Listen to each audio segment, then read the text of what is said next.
In a move that has sent shockwaves through the international community, Hamas displayed 4 coffins on stage before handing over the remains of Israeli hostages.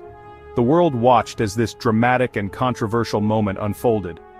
What does this mean for the ongoing conflict and what comes next? Stay with us as we break it down.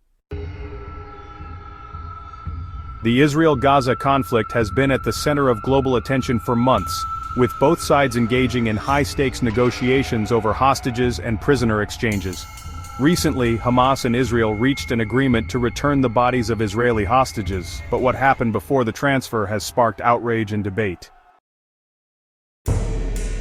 Hamas officials brought 4 coffins onto a stage in Gaza, an act seen by many as a symbolic statement.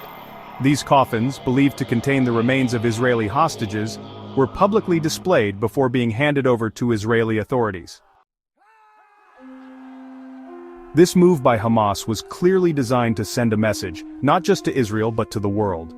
It's an example of psychological warfare, meant to highlight their control over the situation and the narrative of the conflict. Reactions have been swift and intense.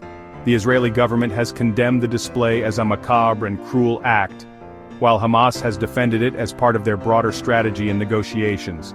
Meanwhile, international organizations, including the United Nations, have called for humanitarian considerations to remain at the forefront. This is not the first time such dramatic exchanges have taken place. In past negotiations, Hamas and Israel have engaged in complex and often painful prisoner swaps, sometimes involving hundreds of detainees in exchange for a few hostages. So what happens next? Experts believe that Israel will continue its military operations to secure the return of remaining hostages, while diplomatic efforts for a ceasefire continue. However, with tensions escalating, the path forward remains uncertain.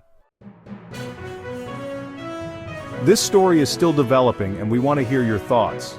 Was this act a calculated negotiation strategy or an unnecessary provocation? Drop your comments below. Make sure to like, share, and subscribe to Social G for real-time updates and expert analysis on the latest global events. Hit that notification bell so you don't miss out.